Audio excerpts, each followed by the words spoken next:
The airport was already buzzing that morning, its usual chorus of rolling suitcases, boarding calls, and hurried footsteps echoing through the wide concourses. For most passengers, it was just another day of travel. But for Monica Green, the day had started differently. She wasn't at the terminal as a traveler, she was reporting for duty. After years of experience in the cockpit, Monica had risen through the ranks, now serving as the chief pilot for the airline. Her career was built on discipline, precision, and calm under pressure. Yet nothing in her years of aviation prepared her for the storm that was about to unfold at Gate 32. Monica approached the gate in her neatly pressed uniform, her black pilot's cap tucked under one arm, her carry-on slung casually at her side. She carried herself with quiet authority, her tall frame and sharp gaze naturally commanding respect. Some passengers waiting nearby noticed her and whispered in admiration. A black woman in such a high-ranking aviation role wasn't something they saw every day. But to Monica, this was just her normal. She had worked harder than most, fought for every opportunity, and now wore her stripes with earned pride. As she reached the employee lane, she placed her ID badge against the scanner. The machine beeped and the gate agent gave her a polite nod. That was when she heard the first voice behind her, firm, sharp, and laced with suspicion. "Ma'am, stop right there. Show me some identification." Monica turned, confused at first, until she saw two uniformed police officers making their way toward her. Officer Scott Reynolds led the approach, his face set in a rigid expression, his eyes scanning her up and down like she didn't belong. Behind him was Officer Mark Douglas, his partner, a step slower but carrying the same air of authority. Passengers turned their heads, sensing tension before words even fully landed. Monica remained calm. "I've already scanned my credentials," she said evenly, her voice carrying the steady tone of someone used to command. "I'm cleared for this gate." Reynolds didn't soften. "That's not what I asked. I said, let me see some identification, now." She held up her airline badge, the lanyard still hanging from her neck. "This is my ID. I'm the chief pilot for this airline. I have a flight to prepare." Reynolds' eyes narrowed, his skepticism only growing. "Chief pilot?" His voice carried a mocking lilt, as though the title itself was a lie. "That's a new one. You expect me to believe that?" Douglas folded his arms, adding fuel to the moment. "You don't look like a chief pilot to me. More like someone trying to sneak into a restricted area." The words cut sharper than they realized, laced with an ugly undertone that passengers nearby couldn't miss. A ripple of whispers moved through the crowd. Monica's jaw tightened, but her voice never lost its control. "I don't need you to believe it. I just need you to step aside and let me do my job." But Reynolds wasn't about to step aside. He moved closer, his hand already resting on the cuff case at his belt. "Don't get smart with me. You're being uncooperative. That's enough for me to detain you." Passengers gasped, some pulling out phones to record. The gate agent tried to intervene, stammering, "Officers, she works here. That's Captain Green." "Quiet," Reynolds snapped, silencing the employee with a glare. Then, without warning, he reached for Monica's arm. The grip was rough, abrupt, meant to assert control rather than ask for cooperation. Monica didn't resist, but her sharp tone carried across the terminal. "Take your hand off me. You're making a mistake." Douglas stepped forward, his voice raised. "Stop resisting." The words were as scripted as they were false. Within seconds, both officers had her arms pinned, twisting them behind her back. The sound of handcuffs clicking shut echoed through the gate area, a chilling noise that silenced even the murmurs of shocked onlookers. Monica, now restrained, stood tall despite the humiliation, her eyes locked on Reynolds, her voice unwavering. "You don't know who I am, but you will." Reynolds smirked, a flash of arrogance in his expression. "Doesn't matter who you are. Right now you're a problem, and problems get handled." The passengers nearby shifted uncomfortably. Some whispered in outrage, others looked away, unable to watch the blatant misuse of power. A mother clutched her child closer, whispering something about how unfair it was. A young man in a hoodie muttered, "Man, this ain't right," while raising his phone higher to capture the scene. The gate agent's hands trembled as she tried again to interject. "Officers, please, she's telling the truth. That's Captain Green. She's scheduled to fly." But Reynolds ignored her, already pulling Monica toward the seating area like she was a criminal being marched away. Douglas followed, keeping his eyes on the gathering crowd as though daring anyone to challenge them. Monica's footsteps were steady despite the weight of the cuffs. She didn't plead, didn't shout. Instead, she carried herself with the same quiet authority that had guided her through years of aviation. Passengers recorded, whispers spread, and tension thickened. The humiliating spectacle wasn't just about one woman in cuffs. It was about something larger, something uglier, that everyone watching could feel but no one dared put into words. As they forced her into a corner by the window, Reynolds leaned close, his voice low but dripping with contempt. "You think wearing that uniform makes you special? Not to me. I don't buy it for a second." Monica met his gaze, unflinching. "You've already lost, officer. The truth always catches up." Her words landed with weight, a prophecy that neither officer was ready to face, because in that airport terminal, under the watchful eyes of dozens of witnesses and cameras, a story had just begun, a story that would unravel lies, expose prejudice, and remind everyone watching that authority without accountability is nothing more than abuse. What neither Reynolds nor Douglas knew was that the woman they had just handcuffed wasn't only an airline captain. She wasn't just a uniform passing through a gate. She was the chief pilot of the airline, a trailblazer in aviation, and a woman whose career had been built on strength, resilience, and unshakable dignity. By underestimating her, they hadn't just arrested a passenger. They had ignited a fight that would echo far beyond the airport walls. And as Monica stood there, cuffs biting into her wrists, she didn't feel powerless. She felt ready, because this wasn't the first time she had faced adversity, and it wouldn't be the last. The fight for truth had just begun. The cuffs bit against her wrists as Monica Green sat in the corner of the gate area, flanked by two armed officers who looked more like jailers than protectors of the public. Passengers stared, whispering and recording with their phones. Every camera caught the same image: a black woman in an airline pilot's uniform, restrained and humiliated, while two officers stood over her with self-satisfied smirks. But beneath the surface, Monica wasn't broken. She knew humiliation was temporary. What mattered was the truth, and her truth carried more weight than these officers could imagine. Reynolds leaned against a post, his voice loud enough for nearby passengers to hear. "You see this?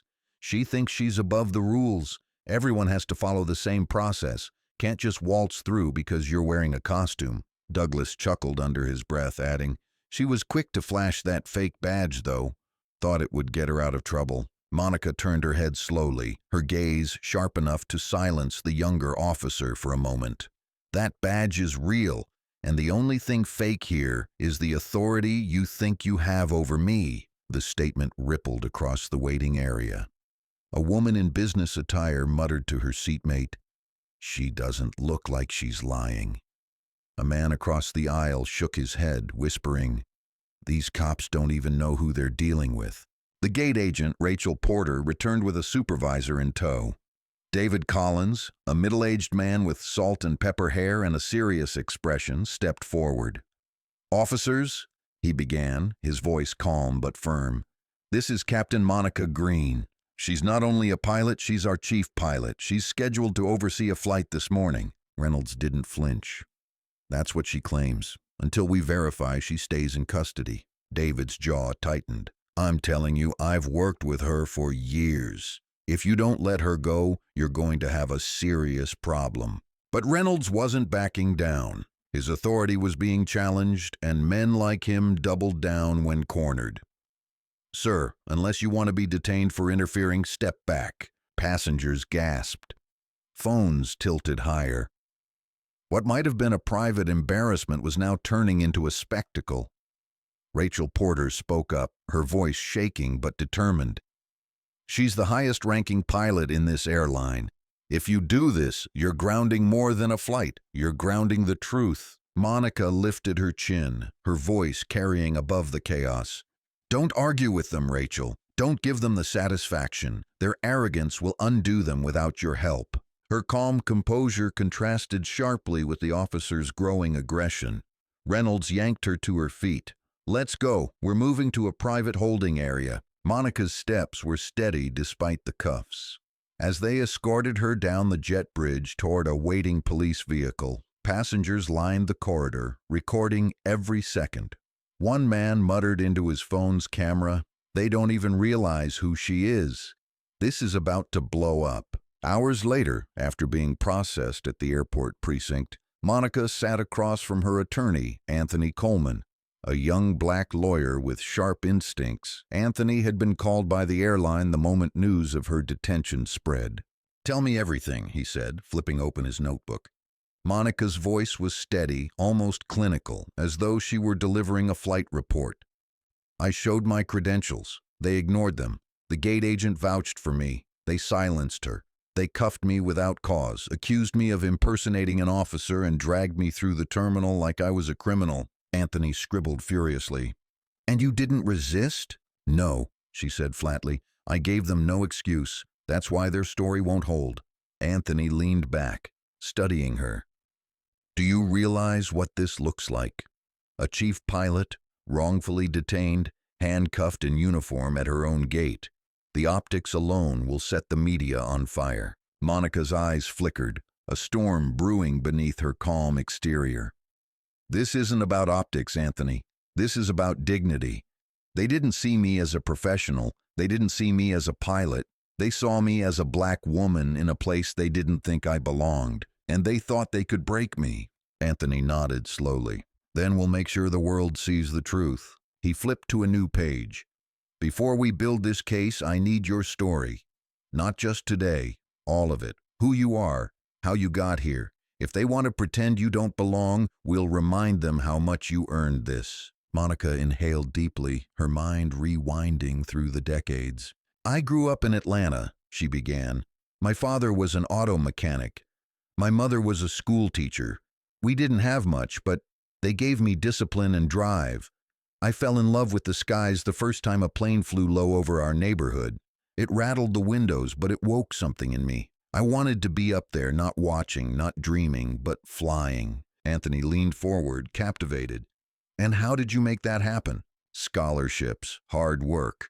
I joined the Civil Air Patrol as a teenager, earned my hours, applied for every program I could.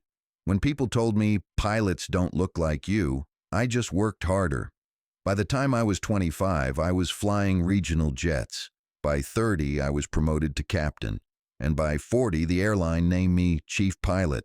Her voice hardened. "I'm one of the only black women in the country to hold that title. I fought tooth and nail for it. And 2 officers thought they could strip it away with one pair of handcuffs." Anthony's pen froze mid-scribble. "That's the story we'll tell. Not just about what happened at the gate, but about who you are. They tried to reduce you to a stereotype. We'll show the world the truth." Word spread quickly. Passengers who had recorded the incident uploaded videos online. Within hours, hashtags trended across social media. Captain Green, "I'm flying while black," "Justice for Monica." Clips showed her calm demeanor, contrasted with the officer's aggression. One viral video caught the exact moment Reynolds snapped, "That uniform doesn't make you special." The internet exploded with outrage. News outlets called the airline for comment. The union released a brief statement defending their chief pilot. By evening, Monica's name was on every major network, her face, serious, composed, still in uniform, plastered across headlines. At home, Reynolds and Douglas watched the coverage in silence. Their confidence began to waver. Reynolds muttered, "She's just playing the victim card. This'll blow over." But Douglas wasn't so sure. "You didn't see the way the crowd looked at her. This isn't going away. That night, Monica sat by her living room window, still in her uniform, the faint glow of city lights reflecting in the glass. Her phone buzzed constantly with calls, messages, interview requests. She ignored most of them, focusing instead on the quiet hum of her thoughts. Her parents had taught her resilience, the cockpit had taught her calm, but this moment was teaching her something new, the power of visibility. She had been wronged publicly, humiliated publicly, and now she would demand justice just as publicly. Anthony sat across from her, his tie loosened after hours of strategizing. Tomorrow we'll file motions. We'll demand body cam footage, though I suspect it'll be conveniently malfunctioning. We'll line up witnesses. This is going to be a battle. Monica turned from the window, her voice firm. I've fought battles before, Anthony. This one just happens to be on the ground instead of the sky. And with that, the course was set. What began as a humiliating spectacle at Gate 32 was now transforming into something much bigger, a fight for truth, for dignity, and for accountability in a system that too often failed to see beyond its own bias. Monica Green wasn't just a pilot, she was a symbol, and the storm had only just begun. The courthouse buzzed with reporters the following morning. Satellite vans lined the block, microphones angled toward the stone steps where Monica Green would soon arrive. Overnight, her case had gone from a local controversy to a national story. News anchors framed it as a test of accountability, a respected black chief pilot versus two officers who had handcuffed her at her own gate. Inside, the air was heavy with anticipation. Journalists shuffled notebooks, photographers checked their cameras, and spectators filled the wooden benches. At the front, Judge Thomas Whitaker presided, his silver hair neatly combed, his expression neutral but sharp. He was a man known for cutting through theatrics, and today promised more drama than most trials. At the defense table, Monica sat beside her lawyer, Anthony Coleman. Her posture was perfect, back straight, shoulders squared, eyes calm. She wore a navy blue blazer over her crisp uniform shirt, her stripes visible but understated. To anyone watching, she looked less like a defendant and more like a commander ready to lead a mission. Across the aisle sat the prosecution team, led by District Attorney Richard Hayes. Tall and lean, with a polished suit and a voice built for closing arguments, Hayes exuded confidence. Next to him sat Officers Scott Reynolds and Mark Douglas, their uniforms pressed, their faces strained. Reynolds tried to project his usual bravado, but a sheen of sweat betrayed the pressure. The prosecutor began, his voice filling the chamber. Ladies and gentlemen, this case is simple. A woman attempted to bypass security, impersonate an airline officer, and became combative when confronted. Officers Reynolds and Douglas acted within the law to restrain her. This isn't about race or profession. This is about order and compliance. His words echoed, rehearsed and deliberate. But the murmurs in the gallery told another story. People had seen the viral videos. They had heard the gate agent and passengers. The prosecutor's version already felt fragile. Anthony rose next, his voice firm but steady. What happened at Gate 32 wasn't law enforcement, it was profiling. Captain Monica Green is the highest-ranking pilot in her airline, a woman who earned every stripe on her sleeve. She was humiliated, handcuffed, and accused of crimes she did not commit. This case is not about compliance. It is about prejudice, power abused, and the courage to stand against it. The first witness called was Officer Scott Reynolds. He walked to the stand with his chest puffed out, but his eyes betrayed unease. He adjusted the microphone and cleared his throat. On the morning in question, I observed the defendant attempting to enter a restricted area without presenting proper identification. When questioned, she became hostile and refused to comply. For officer safety and airport security, I detained her.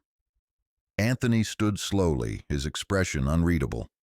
Officer Reynolds, did you see the defendant present an airline badge? Reynolds hesitated. She flashed something, but it didn't look legitimate. Anthony took a step closer. Something? You mean the official airline badge that dozens of passengers saw her present? The same badge that scans electronically at the gate? Reynolds shifted in his seat. It didn't appear valid at the time. Anthony tilted his head. At the time, or in your judgment? The officer bristled. In my judgment. Anthony let the words hang before speaking again. And when the gate agent attempted to confirm her identity, what did you do? Reynolds' jaw clenched. I told her to step back. Anthony's voice sharpened. You silenced the very employee who could have verified Captain Green's credentials on the spot? The courtroom stirred. Reynolds' smirk faltered. Anthony pressed further. Officer Reynolds, do you recall saying, that uniform doesn't make you special? Gasps rippled through the gallery. Reynolds stiffened. I don't recall those words. Anthony held up a tablet. Would it refresh your memory if I showed you a video recorded by a passenger? Reynolds froze, his face paling. Anthony let the silence stretch before speaking. No further questions, Your Honor. Next came Officer Mark Douglas. Nervous but less arrogant, he avoided Monica's gaze as he testified. I followed Officer Reynolds' lead. She resisted, raised her voice, and appeared to be impersonating a pilot. Anthony rose again. Officer Douglas, did she resist? Douglas shifted. She pulled back when Reynolds grabbed her. Anthony's tone was calm but cutting. Pulled back or resisted? There's a difference. Douglas stammered. She said, take your hand off me. Anthony nodded slowly. A request, not resistance. Did she ever reach for your weapon? Did she threaten either of you? Douglas hesitated, sweat glistening on his forehead. No, not directly. The gallery murmured louder. Anthony leaned in. So the truth is, Captain Green presented valid credentials, was vouched for by airline staff, and the only escalation came from you and Officer Reynolds. Isn't that correct? Douglas's silence said more than words. Finally, it was Monica's turn. She walked to the stand with measured steps, her head high, her hands clasped lightly in front of her. Adjusting the microphone, she spoke with calm authority. On that morning, I was reporting for duty as chief pilot. I presented my airline credentials as I have done for years. I was stopped, questioned, and accused. When I explained who I was silenced. When the gate agent tried to vouch for me, she was silenced. Then I was handcuffed, accused of impersonation, and humiliated in front of my passengers. I did not resist. I did not threaten. The only thing I did was stand in my uniform in a place I had every right to be. Her words carried like steel through the courtroom. Even Judge Whitaker leaned forward, his usually neutral face softened by the weight of her testimony. Anthony approached, his tone reverent. Captain Green, could you share with the court what it means to hold the title of chief pilot? Monica's eyes swept the room. It means responsibility. It means hundreds of lives placed in my hands every day. It means years of training, sacrifice, and discipline. I am one of the few black women in this country to ever hold that position. And yet, on that morning, none of that mattered to the officers who saw me. They didn't see my title. They didn't see my work. They saw only my skin, and they believed that was enough to strip me of my dignity. The silence that followed was heavy. No cross-examination could erase the power of her words. Outside, the story spread faster than the proceedings could keep pace. Passengers who had witnessed the incident stepped forward, offering testimony. News commentators dissected every clip. Aviation groups rallied behind Monica, issuing statements of solidarity. Airline employees, many of whom had faced their own struggles with bias, voiced support. She's not just our chief pilot, one said to reporters. She's our leader. If this can happen to her, it can happen to anyone. Meanwhile, public opinion turned sharply against Reynolds. Old complaints surfaced, allegations of excessive force, profiling, misconduct, all buried over the years. The court of public opinion was already delivering its verdict, even as the legal one loomed ahead. That evening, Monica sat with Anthony in his office, exhaustion visible in her eyes but not in her voice. They wanted to reduce me to a headline, she said quietly. But this is bigger than me. Every person who's ever been told they don't belong, every professional who's been doubted because of how they look, that's who I'm fighting for now. Anthony nodded. And you're not fighting alone. The world is watching. Reynolds can't hide behind his badge anymore. Monica's gaze hardened. Then tomorrow we make sure he never forgets who he tried to silence. The stage was set. The trial was far from over, but the tide had begun to shift. The officer's story was unraveling. And Monica Green, once humiliated at her own gate, now stood at the center of a reckoning that reached far beyond the walls of a courtroom. The courthouse steps were a frenzy of flashing cameras and shouted questions the next morning. Reporters jostled for position, microphones extended like spears toward anyone who looked remotely involved in the trial. But when Monica Green stepped out of the black sedan, the crowd fell into an almost reverent silence. Dressed in her full airline uniform, cap, blazer, and polished shoes, she didn't look like a defendant. She looked like authority itself. Anthony Coleman walked just behind her, shielding her from the media barrage, yet even he couldn't stop the swell of reporters crying out. "Captain Green, how do you feel about the testimony? Do you believe the officers targeted you because of race? What message do you want the public to hear?" Monica paused at the courthouse steps, her calm gaze sweeping the cameras. Her voice, when she spoke, was steady and commanding. "The truth doesn't need defending. It needs revealing. And that's why I'm here." The words cut through the chaos. Reporters scribbled, cameras flashed, and social media feeds lit up with quotes within seconds. Inside, the air was charged. Everyone sensed the momentum shifting. The gallery filled with more supporters than before. Airline employees in uniform, union representatives, and community leaders who saw Monica's case as a symbol of something larger. Judge Thomas Whitaker entered, his expression grave but attentive. He knew this wasn't just another case. It was a trial already echoing far beyond his courtroom.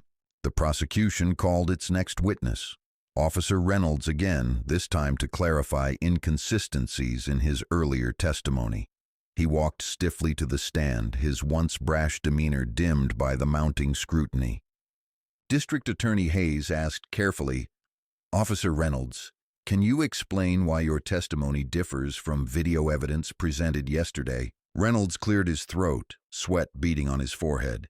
"The video doesn't show everything. It misses context. She was aggressive. I had to assert control." Anthony stood. "Aggressive?" He let the word hang in the air. "Let's revisit the so-called aggression." On the screen behind him, another passenger video played. Monica's voice rang out, "Take your hand off me. You're making a mistake." Calm, controlled, unthreatening. The footage showed Reynolds twisting her wrist, his voice sharp as he barked, "Stop resisting," the gallery murmured. Anthony turned back to Reynolds. "That's aggression? Asking not to be manhandled? That's resistance?" Reynolds' jaw tightened. "She questioned authority." Anthony's eyes narrowed. "Questioned authority or questioned you?" Reynolds' silence filled the courtroom louder than any words. Anthony returned to the defense table and retrieved a folder.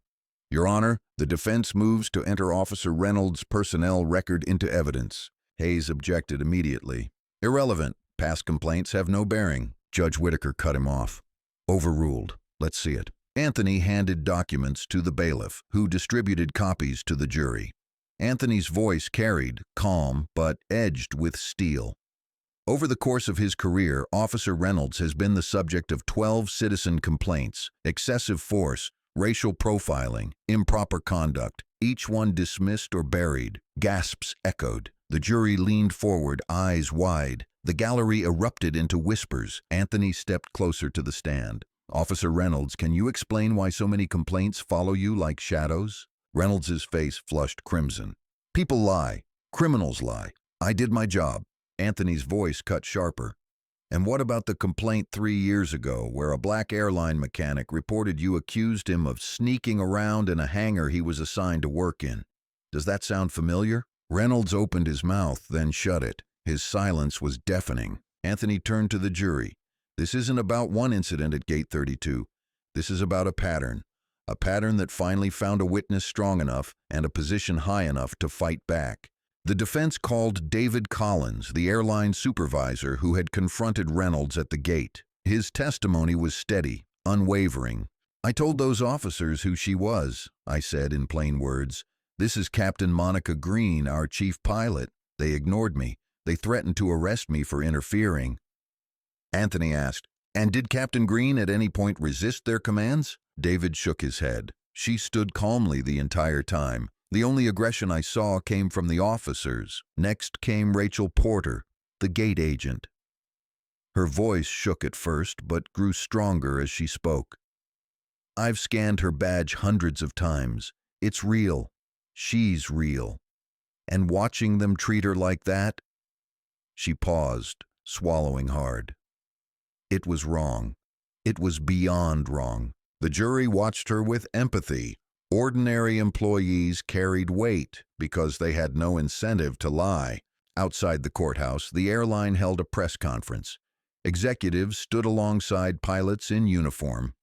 A spokesperson declared, "Captain Green has been one of our most trusted leaders for years. We stand fully behind her. What happened was unjust and unacceptable." The words echoed across news outlets, strengthening Monica's case in the public eye. Aviation unions issued statements of support, pointing to systemic issues faced by minority pilots. The narrative was no longer confined to one courtroom. It was a national reckoning. Back inside, Officer Mark Douglas took the stand again. Unlike Reynolds, his composure collapsed quickly. Anthony's questions cut swiftly. "Officer Douglas, when Captain Green presented her badge, did you believe it was fake?" Douglas hesitated. I wasn't sure." Anthony stepped closer. "Weren't sure, or didn't want to be sure?" Douglas's hands trembled on the witness stand. "I followed Reynolds's lead." Anthony's voice grew sharper. "And when passengers began recording, did you realize you'd gone too far?" Douglas' voice cracked. "Yes." The courtroom erupted.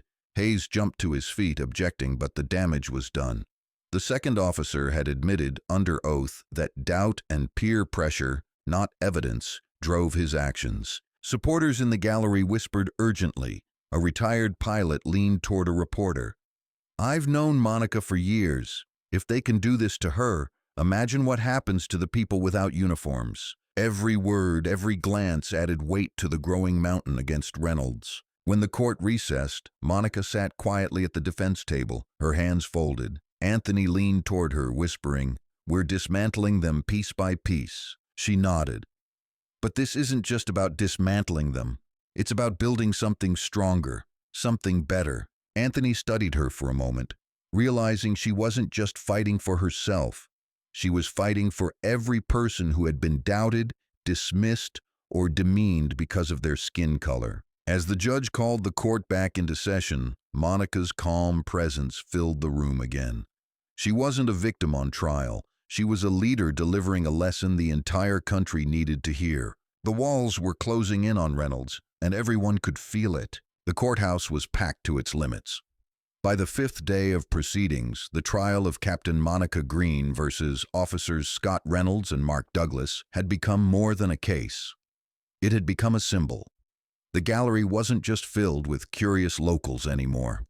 Pilots in crisp uniforms filled the benches. Civil rights leaders sat side by side with flight attendants, aviation students, and community advocates.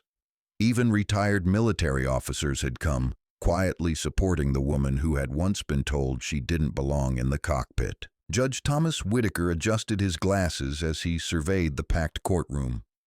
His normally impassive face carried the faintest hint of awareness. This was no ordinary case. District Attorney Richard Hayes rose, his posture tense, his voice louder than usual. "Ladies and gentlemen, do not be swayed by theatrics. This case is about compliance with law enforcement, not about personal achievements or public opinion. The defendant refused to comply, and that is the issue at hand." But the words fell flat. The jury had seen the footage. They had heard Douglas admit doubt. They had read Reynolds' personnel file. Hayes was fighting shadows in a room already illuminated by evidence. Anthony Coleman leaned close to Monica at the defense table. "He's rattled. He's repeating himself because his case is unraveling." Monica gave a small nod. "Stay focused, Anthony. We don't need anger. We need precision." Anthony straightened his tie, then rose. Your Honor, the defense calls Captain Monica Green to the stand. A hush fell. This was the moment everyone had been waiting for. Monica walked to the stand with deliberate steps, her head held high. Even in the witness box, she radiated composure. Adjusting the microphone, she folded her hands lightly, her uniform sleeve stripes visible under the courtroom lights. Anthony began softly. Captain Green, could you share with the jury what happened to you that morning? Her voice carried, calm but strong. I reported for duty, as I have for decades. I presented my airline badge. I was stopped by 2 officers. When I explained who I was dismissed. When the gate agent vouched for me, she was silenced. Then I was handcuffed, accused of impersonation, and humiliated in front of my passengers. She paused, letting the weight of her words fill the silence. I did not resist. I did not threaten. The only thing I did was exist in a place they believed I did not belong. The gallery murmured. Some wiped away tears. The jury leaned forward, absorbing every word. Anthony nodded. Captain Green, you've been called Chief Pilot. Could you explain what that means? Monica's eyes swept the jury box. It means leadership. It means responsibility for every pilot in my airline.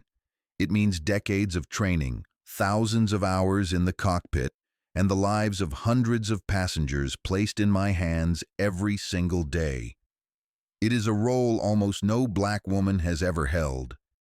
And yet, none of that mattered to those officers. They saw my skin before they saw my stripes. Gasps rippled across the courtroom. Even Judge Whitaker's brow furrowed, the words hitting harder than legal arguments ever could. Anthony's voice softened. Captain Green, why are you here today? Monica inhaled slowly. Because this isn't just about me. It's about every person who has been told they don't belong. Every professional questioned because of how they look. Every traveler humiliated for no reason.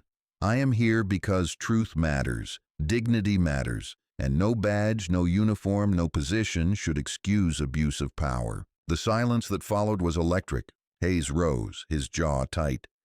Captain Green, isn't it true you questioned Officer Reynolds' authority? Monica's tone didn't waver. I questioned his motive. There's a difference, Hayes pressed. And when he instructed you to comply, you challenged him. Would you agree that non-compliance escalates situations? Monica's eyes narrowed slightly. Non-compliance escalates situations when officers confuse questions with defiance. I asked for clarity, not conflict. Hayes grew louder. But you did not obey his command immediately, correct? Monica leaned forward slightly, her words precise. Obedience is not the same as legality. If officers abuse their authority, blind obedience is not the answer. Accountability is. The gallery broke into murmurs again. Judge Whitaker banged his gavel, but even he couldn't disguise the weight of her answer. Hayes, visibly flustered, cut his cross-examination short. Anthony returned to the defense table and presented another file. Your Honor, we submit into evidence sworn statements from 6 passengers who witnessed the arrest. Each confirms that Captain Green presented her badge, complied with requests, and was restrained without cause. The bailiff distributed the papers. Jurors scanned the pages, their expressions hardening. Hayes objected, claiming the witnesses were biased, but Judge Whitaker dismissed it. They were present, their statements stand. Outside the courthouse, the crowd had swelled into hundreds. Signs read, "Justice for Monica," and "Flying while black is not a crime."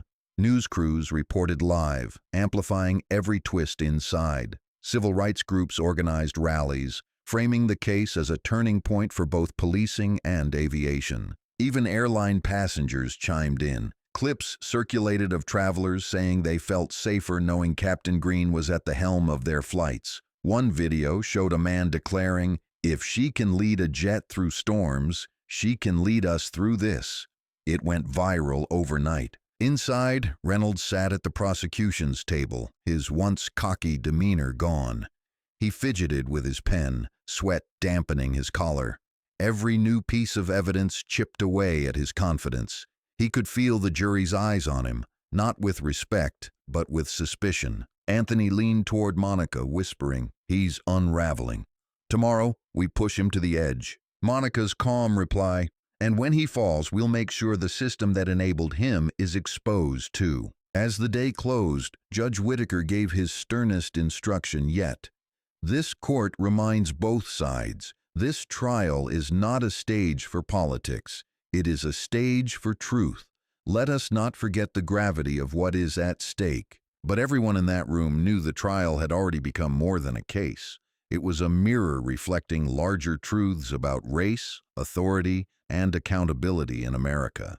That night, in Anthony's office, Monica and her legal team strategized. The room was scattered with files, transcripts, and highlighted witness statements. Anthony paced while Monica sat calmly, reviewing every page with pilot-like precision. Anthony muttered, "Reynolds will try to reclaim credibility tomorrow. Hayes will throw everything he has left. We need to be sharper, faster." Monica looked up, her expression steady. "We don't need to outshout them. We need to outlast them. I've spent my life flying through storms. This is no different. We'll hold steady until they break." Her words settled the room. She wasn't just their client, she was their anchor. As they prepared to leave, Anthony asked, "Do you ever regret wearing that uniform, that morning? If you dressed in plain clothes, none of this would have happened." Monica's response was quiet but resolute. "If I stop wearing this uniform because of them, then they've already won. This uniform isn't just mine. It belongs to every young girl who dreams of flying but is told she can't. I won't take it off for their comfort." Anthony nodded slowly, humbled. The night grew quiet outside, but inside the courthouse and the city beyond, momentum was building. Tomorrow promised fireworks. Tomorrow the truth would press even harder against the walls of denial, and Monica Green, calm and unshaken, was ready to face it head-on. The courthouse steps had turned into a stage.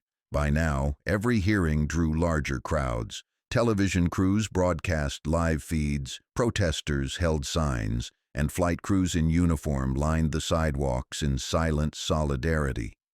When Monica Green walked up those steps that morning, she wasn't alone. A group of pilots, both men and women, marched with her, their caps tilted and shoulders squared. It wasn't just support, it was a statement. "Ladies and gentlemen," she began, turning toward the jury, "I've spent my life flying planes through storms most people can't imagine. Turbulence, engine failures, crosswinds at midnight. Through every challenge I've stayed calm because passengers depended on me. But nothing prepared me for being handcuffed at my own gate, accused of impersonation, stripped of my dignity not because of what I did, but because of who I am." Her eyes swept the courtroom. "The truth is this. They didn't see a pilot. They didn't see a leader. They didn't see the years of training, the thousands of hours logged, or the responsibility I carry. They saw my skin. And in their minds, that erased everything else." The silence was suffocating. Even Judge Whitaker's normally stoic face betrayed emotion. Monica finished, her voice unwavering. "I am not here to seek revenge. I am here to demand truth. And the truth is that authority without accountability is not protection, it is oppression. I will not be silenced. Not today. Not ever." The gallery erupted into applause before the judge's gavel restored order. But the message had already landed. Outside, the press reported every word. Clips of Douglas's confession flooded the airwaves. Headlines read, "Officer admits no threat from pilot. Chief pilot breaks silence. Authority without accountability." Aviation forums lit up, with pilots worldwide voicing support. Passengers who had flown with Monica posted stories of her calm leadership during turbulent flights. "She's the kind of pilot you pray for when things go wrong," one wrote. "And they handcuffed her?" The story had gone global. That evening, Reynolds sat alone in his precinct office, files stacked around him, his career hanging by a thread. His partner had broken. His personnel record was exposed. The jury's eyes were against him. He muttered to himself, "She's not going to ruin me. She's not." But deep down, he knew. and she already had. Back at the defense office, Anthony and Monica prepared for closing arguments. He looked exhausted, tie loosened, eyes bloodshot. "You've carried this better than I have," he admitted. Monica gave a faint smile. "I've been carrying storms my whole life, Anthony. This is just another one." He leaned forward. "Tomorrow we close this. Tomorrow we show them everything." Monica's reply was steady. "Tomorrow we fly through the last storm." The day had ended, but the verdict loomed closer, and with every passing hour, the walls around Reynolds crumbled further. The courthouse was silent when Judge Thomas Whitaker banged his gavel, signaling the start of closing arguments. The air felt heavy, thick with anticipation. After days of testimony, contradictions, and revelations, it had all come down to this. Reporters crowded the back rows, their pens poised, cameras ready. Every seat was filled. Even the hallways outside were jammed with supporters waiting for updates. District Attorney Richard Hayes stood, adjusting his tie, his expression strained. He faced the jury with the practiced confidence of a man who'd done this dozens of times, but his voice carried an edge of desperation. "Ladies and gentlemen of the jury," Hayes began, "this case has been clouded by emotion, but emotion does not equal fact. Law enforcement officers must make quick decisions in uncertain situations. That is what Officers Reynolds and Douglas did. Did they act perfectly? Perhaps not. But perfection is not the standard. Reasonableness Island."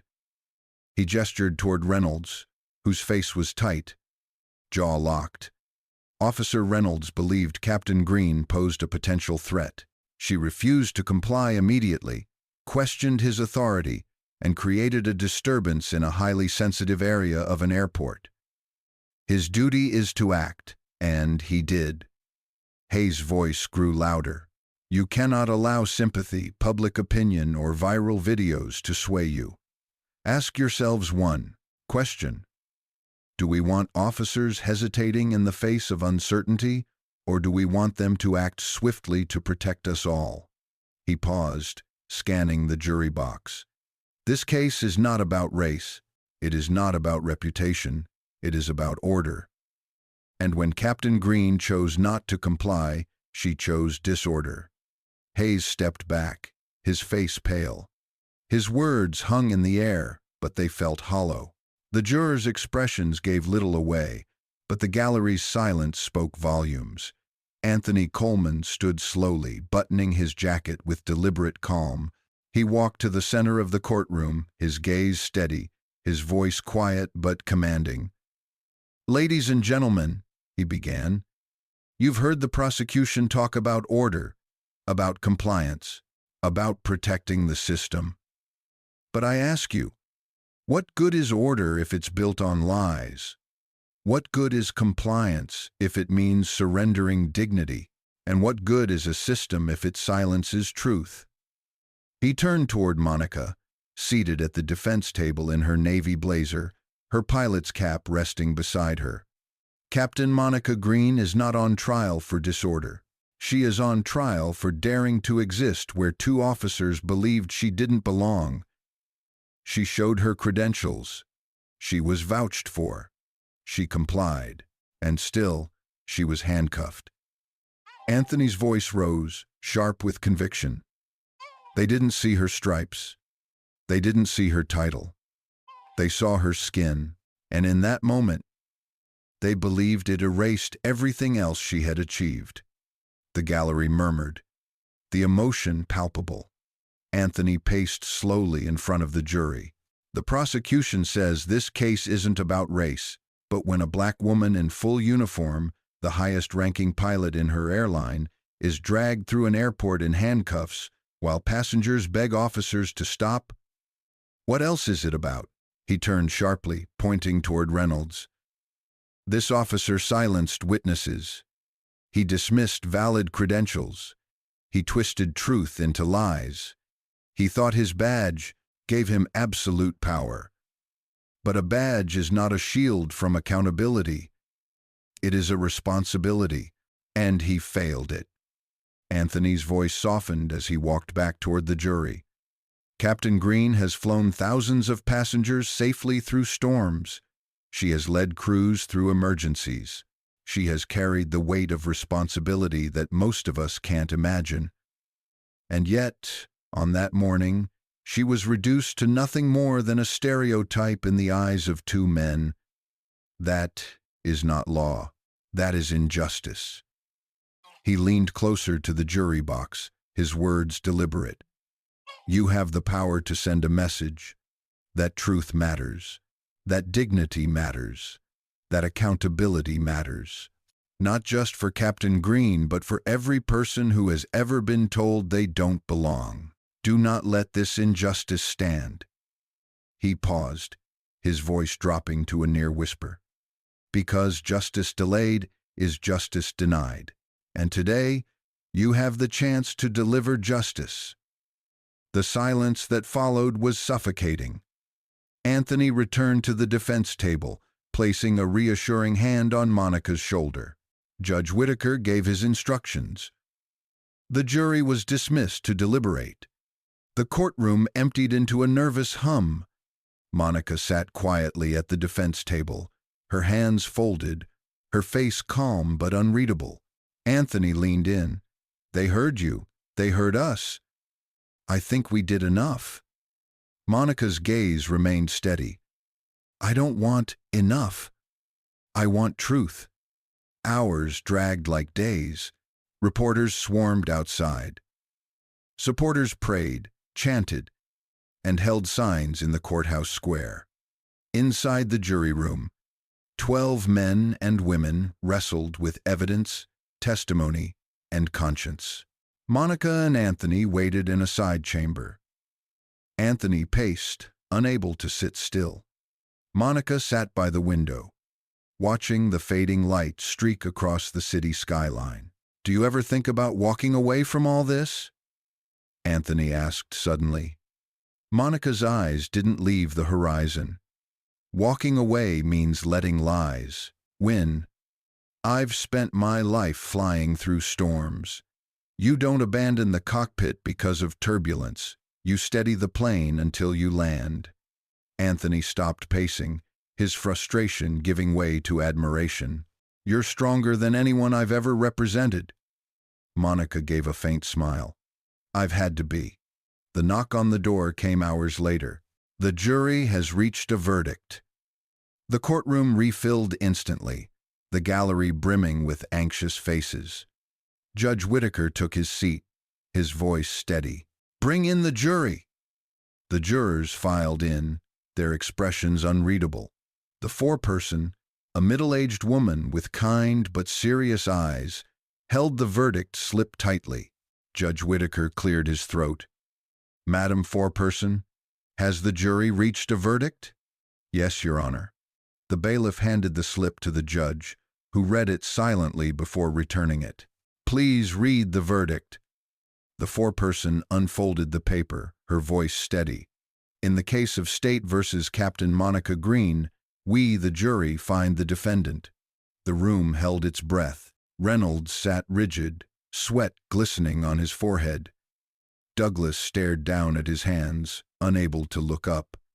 Monica sat tall, her expression calm, her eyes steady on the jury. Not guilty on all charges. The courtroom erupted. Gasps, cheers, and shouts filled the chamber before Judge Whitaker's gavel slammed down. Order! Order in this courtroom! Monica exhaled slowly, her shoulders relaxing for the first time in days. Anthony clasped her hand, his relief visible. The gallery rose in applause, despite the judge's calls for order. Pilots saluted. Passengers wept. Reporters dashed out to deliver the breaking news. But the foreperson wasn't finished. She raised her voice again. Furthermore, we strongly recommend that an independent investigation into the conduct of Officers Reynolds and Douglas be pursued immediately. Reynolds' face drained of color. Douglas slumped in his chair, defeated. The gallery gasped again. This wasn't just exoneration. It was condemnation. Outside, the courthouse steps were a sea of cheers. Monica emerged, flanked by Anthony and union leaders. Cameras flashed. Microphones swarmed. But she paused, raising her hand for silence. Her voice rang out, clear and steady. This verdict is not just mine. It belongs to everyone who has ever been told they don't belong. It belongs to every passenger who trusts us to fly them safely. It belongs to every worker silenced by authority. Today, the truth was heard. She paused, her gaze sweeping the crowd. But let us be clear, this is not the end. This is the beginning, because justice is not a destination, it is a journey, and we must walk it together. The crowd roared, their cheers echoing through the square. In the days that followed, Reynolds was suspended pending investigation. Old complaints resurfaced, painting a damning picture of misconduct. Douglas resigned quietly, unable to withstand the scrutiny. The department faced mounting pressure to reform, its reputation tarnished by the trial's revelations. Meanwhile, Monica returned to the skies. Passengers applauded her as she walked onto planes. Colleagues embraced her. Aviation groups honored her. She had become more than a pilot. She had become a symbol of resilience and accountability. One evening, after her first flight back in the cockpit, Monica stood alone in the terminal, watching planes taxi across the runway. The hum of engines filled the air. Anthony approached, his expression soft. "Back where you belong," Monica nodded. "This is home." The sky doesn't care about color. It only cares about skill, about focus, about truth. That's where I'll always belong. Anthony smiled. "And now the world knows it too." Monica's gaze lifted toward the horizon. "They underestimated me. But the truth always finds a way." And with that, she walked toward her next flight. Her cap under her arm, her stride steady. The storm had passed, but her fight had left a mark that would echo for years. The verdict had been read, but the storm was far from over. If anything, the acquittal of Captain Monica Green ignited something larger, a wave of scrutiny, outrage, and calls for reform that stretched far beyond one courtroom. Within hours of the not guilty verdict, every major network in the country led with the story. Headlines screamed across screens. "Chief pilot cleared. Officers under fire. Captain Green's ordeal sparks national debate. Authority without accountability. The case that shook aviation." Clips of Reynolds sneering. Douglas admitting doubt. And Monica standing tall in her uniform played on a loop. News anchors described her as composed under fire, a symbol of dignity, and a leader both in the skies and on the ground. Social media erupted. Hashtags trended worldwide. Number justice for Monica, number truth takes flight, and number accountability now. Aviation forums buzzed with discussions, with pilots recounting times they themselves had been doubted or demeaned. Flight attendants wrote posts praising Monica as a role model. Passengers shared memories of flights under her command, describing her calm voice during turbulence or her reassuring presence during delays. The world had chosen its hero, and it wasn't the officers. At police headquarters, the mood was grim. Internal Affairs launched an investigation into Reynolds and Douglas. For years, complaints against Reynolds had been buried. Now, every file was being unearthed. Former complainants came forward, emboldened by Monica's case. One man, a mechanic, appeared on local news recounting how Reynolds once accused him of sneaking into his own workplace. Another woman described being pulled over and berated for driving suspiciously in her own neighborhood. Douglas, unable to bear the mounting scrutiny, submitted his resignation within a week. He slipped quietly into obscurity, but Reynolds refused to back down. He issued statements through his attorney, insisting he had acted in good faith and was being vilified by the media. But his words carried little weight. Public opinion had turned, and his badge no longer protected him from accountability. A week after the verdict, Monica returned to the cockpit.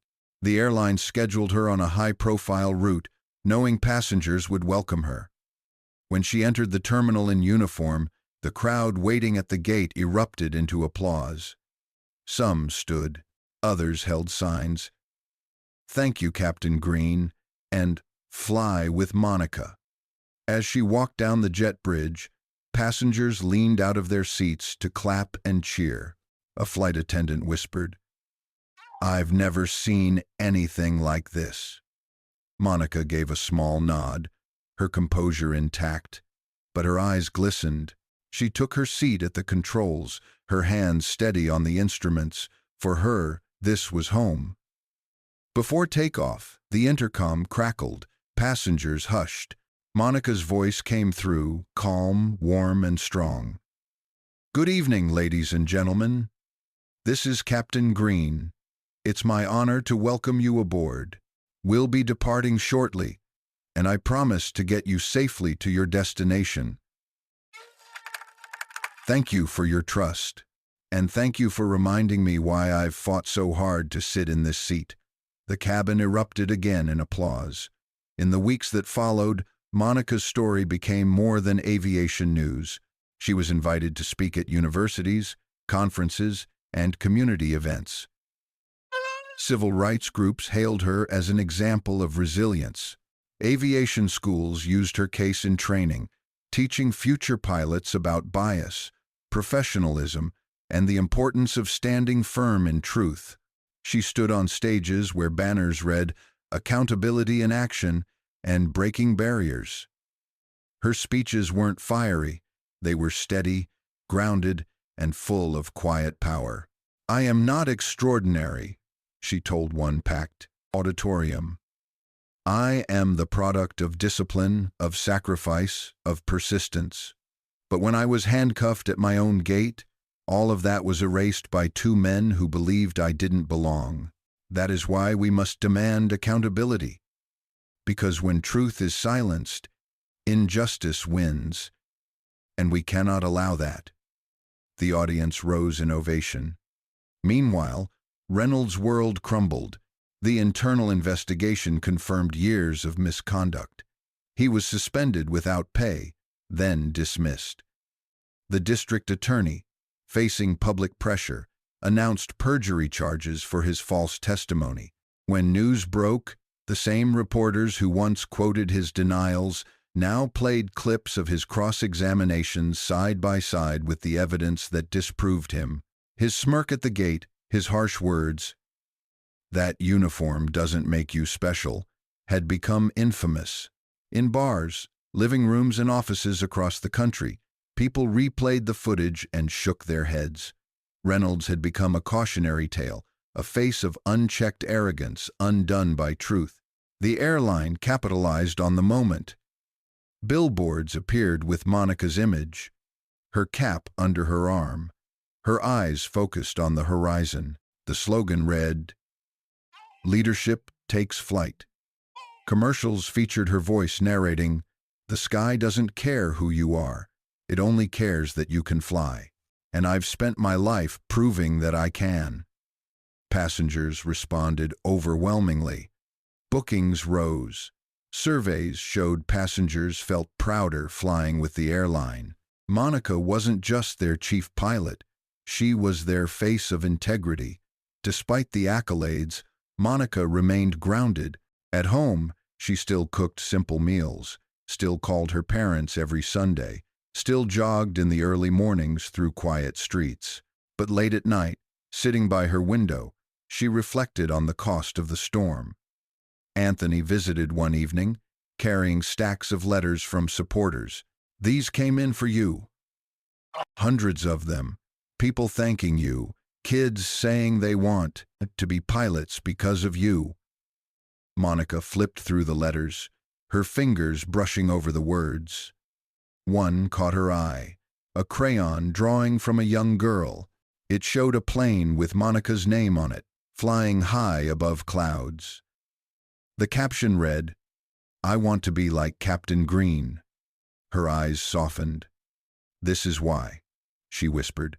"This is why I couldn't stay silent." Anthony smiled. "You didn't just win a case. You changed something bigger." Monica looked out at the stars. "Then we can't stop here." Her case sparked hearings in city councils and state legislatures. Lawmakers debated new policies for accountability in airport policing. Advocacy groups pushed for body camera reforms, for bias training, for independent oversight. At one rally, a speaker declared, "If they could handcuff Captain Green, the chief pilot, imagine what they do to those without her visibility. This isn't about one woman, it's about everyone." The crowd roared in agreement. Months later, Monica stood at another gate, this time unshackled by suspicion, embraced by respect. Passengers recognized her instantly, smiling as she walked past. A child pointed, tugging on his mother's sleeve.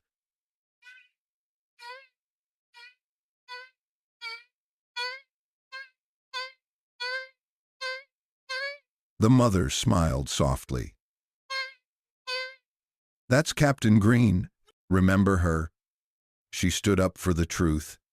Monica heard it, and for the first time in a long time, she allowed herself a small, genuine smile. The storm had changed her life, but it had also changed the world around her, and as she prepared to board another flight, she knew one truth above all. She had been underestimated, but never defeated. The courtroom drama had ended, but its echoes reverberated far beyond the walls of Judge Whitaker's chambers. Captain Monica Green's acquittal wasn't the conclusion of a single case. It was the spark of a broader movement. The weeks and months following the verdict proved that the nation wasn't done talking about her story. Because the story wasn't just hers anymore. It belonged to everyone who had ever faced authority that twisted truth into weapon. Soon after the verdict, federal investigators announced they would review the incident. Congressional committees called for hearings. If a chief pilot, entrusted with hundreds of lives daily, can be dismissed, cuffed, and accused without cause, one senator declared, "What does that say about accountability for everyday citizens?" Airports nationwide were suddenly under scrutiny. Lawmakers pressed the Transportation Security Administration and local police units about their bias training, their complaint handling, and their oversight.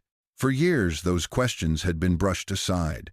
Now, with Monica's face on every screen, they could no longer be ignored.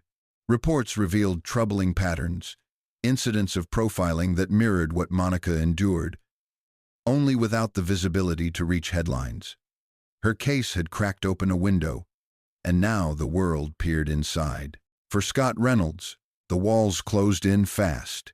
Internal Affairs recommended termination, citing a pattern of misconduct incompatible with public service. When the federal investigation confirmed he lied under oath, prosecutors filed perjury charges. Reynolds fought publicly at first, calling himself a scapegoat, but the evidence piled up. Recordings, witness testimony, buried complaints. One evening, a local news crew caught him leaving court, his once proud posture bent. Reporters shouted questions, but he pushed past, muttering, "They ruined me." In reality, he had ruined himself. Mark Douglas, meanwhile, disappeared from the spotlight. After resigning quietly, he moved away from the city, seeking anonymity. But the internet never forgets. Clips of his trembling testimony played whenever the case was discussed. His name became synonymous with weakness. The officer who followed rather than stood up. The airline leaned fully into Monica's story, not as exploitation, but as reclamation. Executives issued a bold statement. Captain Green represents the best of aviation, discipline, professionalism, courage. We failed to protect her dignity that day, and we vow never to let it happen again. They announced new security protocols, ensuring that airline staff could intervene during incidents with law enforcement. They launched training programs highlighting bias awareness, and most importantly, they elevated Monica as the face of their commitment to progress. Her image adorned posters in terminals, her uniform sharp, her gaze fixed on the horizon, the tagline beneath her picture reading, "The sky belongs to everyone." Passengers responded with loyalty, bookings soared. Pilots reported feeling prouder to wear their uniforms. A simple truth had been restored. Respect was part of safety. Invitations poured in. Universities asked her to speak at commencements. Advocacy groups sought her voice at rallies. Aviation schools invited her to mentor cadets. At one national conference, she stood before thousands. Her speech was measured, but each word carried weight. I am not a symbol because I ask to be. I am a symbol because truth demands it. On that morning at Gate 32, 2 officers tried to erase decades of work with a pair of handcuffs. They failed, not because of me alone, but because of everyone who refused to let their lie stand. Justice is not given. It is demanded. And dignity is not a privilege. It is a right. The audience rose to its feet, applause thundering through the hall. In quieter moments, Monica's attorney, Anthony Coleman, often reflected on what they had endured together. He told colleagues, "I've defended many clients, but never one like her. She carried herself like a commander through the storm. I didn't just represent her, I followed her lead." He admitted privately that Monica had changed him. Her resilience redefined what it meant to fight in a courtroom, not with volume or theatrics, but with composure and clarity. "She taught me," he said, "that sometimes the calmest voice in the room is the most powerful." But Monica was not untouched by the ordeal. Though she carried herself with strength, she felt the weight of what she had endured. Nights alone brought flashes of the cuffs biting her wrists, of Reynolds sneering, of passengers gasping. The humiliation lingered. Her parents called daily, their voices soft with concern. "You don't have to keep carrying this on your shoulders," her mother told her. "I do," Monica replied gently, "because if I put it down, who else will pick it up?" Across the country, smaller stories surfaced. A black flight attendant who'd been harassed at security checkpoints found new courage to file a complaint. A Latino mechanic accused falsely of trespassing at an airport hangar came forward, citing Monica's case as inspiration. Her trial had not just freed her, it had freed others to speak. Civil rights groups seized the moment, pushing for policy changes. They cited Monica's ordeal in hearings, in lawsuits, in negotiations. The phrase, "Captain Green moment," entered public vocabulary, shorthand for instances when bias was exposed against those who had earned their place. Her colleagues treated her differently now, not with pity, but with reverence.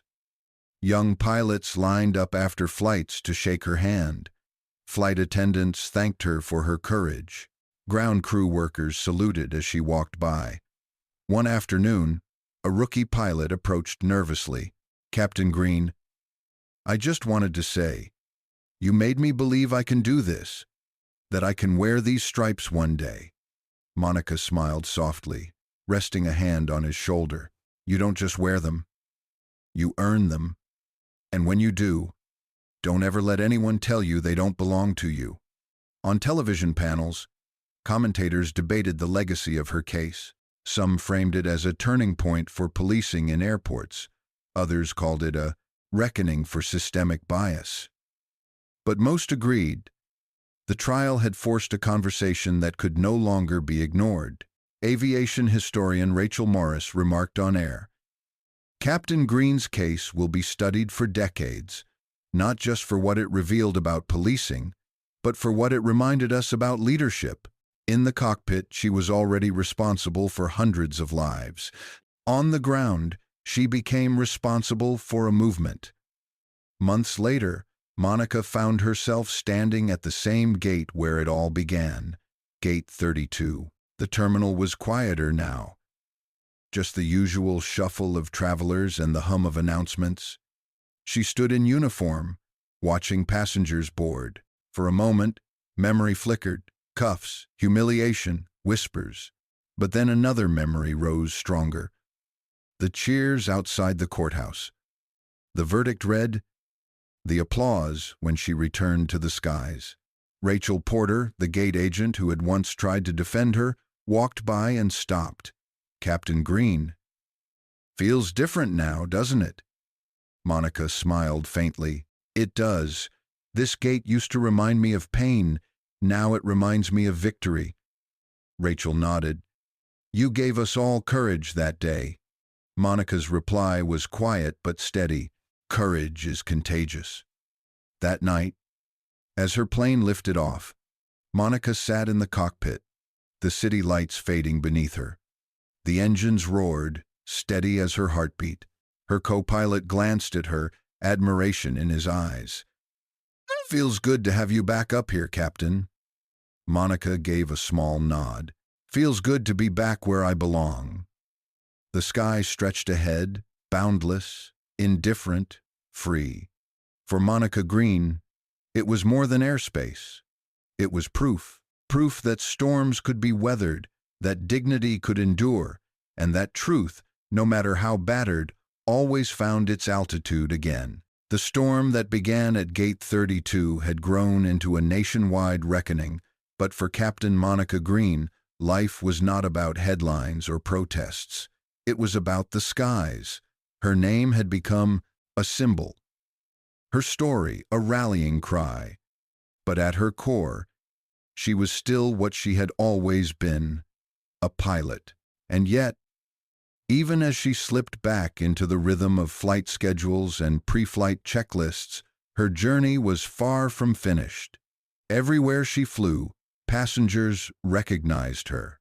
Some greeted her with applause as she stepped into the cabin. Others quietly slipped her handwritten notes of gratitude. Children asked to take pictures with her, their parents whispering thanks. On one flight, a young girl with braids approached nervously before boarding. She clutched a small model airplane. Captain Green, my teacher showed us your story. I want to be a pilot too. Will you sign this for me? Monica bent down, her eyes warm.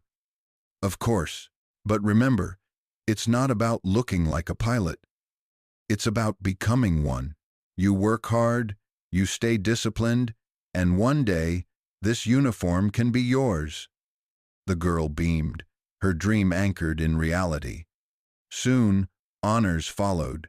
Civil rights organizations awarded Monica with medals of courage. Aviation associations inducted her into their halls of fame. Universities bestowed honorary doctorates, praising her not only as a trailblazer in aviation but as a voice for justice. At one ceremony, an elder activist spoke into the microphone. Every generation has its heroes. Monica Green did not seek the spotlight, but when injustice shackled her, she turned humiliation into power. That is legacy. The audience stood in thunderous applause. Anthony Coleman, her attorney, often reflected on how far they had come. In interviews, he admitted, she didn't just win a case. She redefined what victory looks like. It wasn't about beating charges. It was about exposing truth. Watching her on that stand, calm and unflinching, I realized she didn't need me to carry her. I needed her to show me how to stand taller. He went on to build a reputation as a defender of civil rights cases, but he always credited Monica as the client who reshaped his career. The trial spurred more than conversations. It spurred reforms. Legislation required independent oversight for airport policing. Body camera malfunctions could no longer be brushed aside. Bias training became mandatory in aviation hubs. New recruits were shown clips from Monica's trial during orientation.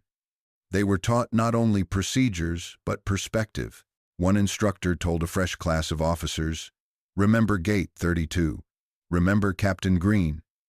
That moment will define your choices. You can uphold justice, or you can repeat mistakes. The choice is yours." Her story had become curriculum. For Reynolds, disgrace became permanent. His name joined a list of cautionary tales in law schools and police academies. When his perjury conviction was finalized, headlines read, "Officer who targeted chief pilot found guilty of lies." His arrogance had once made him feared. Now it made him infamous. Douglas disappeared into anonymity. But the internet kept his memory alive. To many, he symbolized the danger of silence, of following instead of questioning. His tearful confession played again and again in discussions about accountability. They had both wanted to make Monica invisible.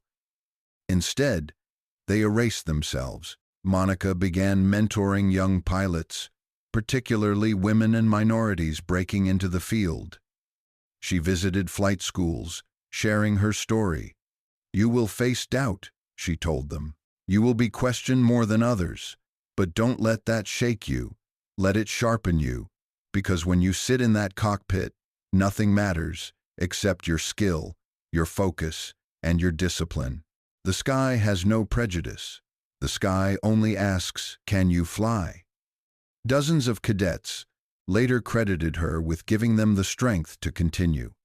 Her influence wasn't just symbolic, it was tangible, shaping the next generation of aviators. Journalists wrote books about her case, documentaries aired, dissecting every moment of the trial. Headlines called her the pilot who grounded injustice and the woman who made the sky fair. But Monica herself resisted the hero label. "I am not extraordinary," she said in one interview. "I was simply unwilling to bow to lies. If that makes me a hero, then the bar has been set too low." Still, no matter how she framed it, the world saw her differently. Children dressed as Captain Green on career day. Passengers requested her flights. Her name became shorthand for resilience, proof that dignity could not be shackled. 1 year after the incident, Monica returned to Gate 32. Not in handcuffs, not flanked by officers, but as the honored guest at a dedication ceremony. The airline renamed the gate in her honor. A plaque was unveiled. Gate 32, dedicated to Captain Monica Green, chief pilot, for her courage, resilience, and leadership in the face of injustice. Rachel Porter, the gate agent who had tried to defend her that day, hugged her tightly. "We should have stopped them. We should have done more." Monica shook her head gently. "You did enough. You spoke. You tried. Sometimes the storm still comes.